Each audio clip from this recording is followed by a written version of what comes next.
اور اس سجدے کے ذریعے تیرا ایک گناہ مٹا دیتا ہے، اور یہ سال کے ہر وقت ہو سکتا ہے۔ تو لہٰذا یہ نفل نماز کے فضائل ہے، تو خوب ان مہینوں میں کیا کریں ہم زیادہ سے زیادہ،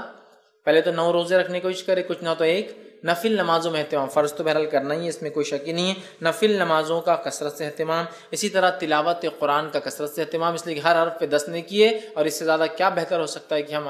ذی الحجہ کے پہلے عشرے میں یہ عمل کریں جو سب سے زیادہ افضل عمل ہے، تو آپ وہ کیجئے۔ صدقہ دینا، اس لیے کہ صدقہ ایک بڑا افضل عمل ہے، صدقہ بھی دیجئے، اس لیے کہ اس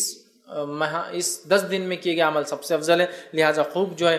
صدقہ آپ کیجئے، اور دیگر جتنی نیکیاں ہو سکتی وہ کریں، اور بالخصوص گناہ کبیرہ سے اور حرام کاموں سے اپنے نفس کو بچائے، بالخصوص گناہ کبیرہ سے اور حرام کاموں سے اپنے نفس کو بچائے، اس لیے کہ محترم اور حرمت والے مہینوں کو پاس اور لحاظ رکھنا یہی ہے کہ اس میں ہم گناہ اور معصیت کام نہ کریں، نیکیوں میں اضافہ کریں۔ تو جہاں ہم نیکیوں میں اضافے کی میں بات کر رہا تھا اب تک، تو یہاں گناہوں سے بچنا بھی بہت زیادہ ضروری ہے، اس لیے کہ یہ ایام میں کیے گئے اعمال سب سے زیادہ افضل ہے، لہٰذا خوب نیکی کا ہم اہتمام کریں اور خوب اپنی نفس کو گناہوں سے بچائے، وہ چاہے ذی الحجہ کا مہینہ ہو یا دیگر اور 3 مہینے، مطلب ٹوٹل 4 مہینے حرمت والے، ان چاروں مہینے کا احترام کرے، حرمت کا پاس و لحاظ رکھے، گناہ اور معصیت سے اجتناب کرے، بالخصوص کبائر سے اپنے آپ کو بچائے، اسی طرح نیکیوں میں اپنے آپ کو آگے بڑھانے کی ہم جو ہے خوب سے خوب جو ہے کوشش کریں، اور بالخصوص وہ اعمال جو اعمال ہمیں بتائے گئے ان ایام میں کرنے کے، ان اعمال کو ہم جو ہے کثرت سے کرنے کی کوشش کریں، زیادہ سے زیادہ نیکی کریں، اور زیادہ سے زیادہ گناہوں سے اپنے نفس کو اپنے آپ کو بچانے کی کوشش کریں۔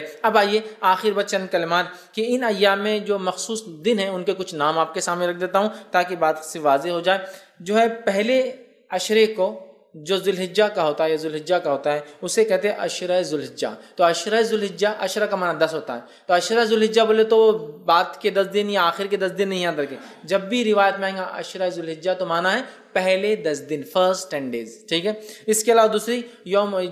دوسرا جو ہے یوم الضحیٰ، یہ جو ہے عید الاضحیٰ کے دن کو کہتے ہیں یوم الضحیٰ۔ اسی طرح جو ہے ایک اور دن ایام معلومات، جو ہم نے ابھی دیکھا قرآن کی آیت میں جو ہے جو سورہ حج کی آیت میں 27 میں، وہ ہے 10، 11، 12 اور 13، یہ ایام معلومات ہیں، ان کو ایام معلومات بھی کہا جاتا ہے کہ ایام معلومات مطلب 10 ذی الحجہ، 11 ذی الحجہ، 12 اور 13 ذی الحجہ۔ اسی طرح ایام تشریق 11 ذی الحجہ، 12 ذی الحجہ اور 13 ذی الحجہ کو کہا جاتا ہے۔ اسی طرح یوم عرفہ 9 ذی الحجہ کو یوم عرفہ کہا جاتا ہے۔ اسی طرح یوم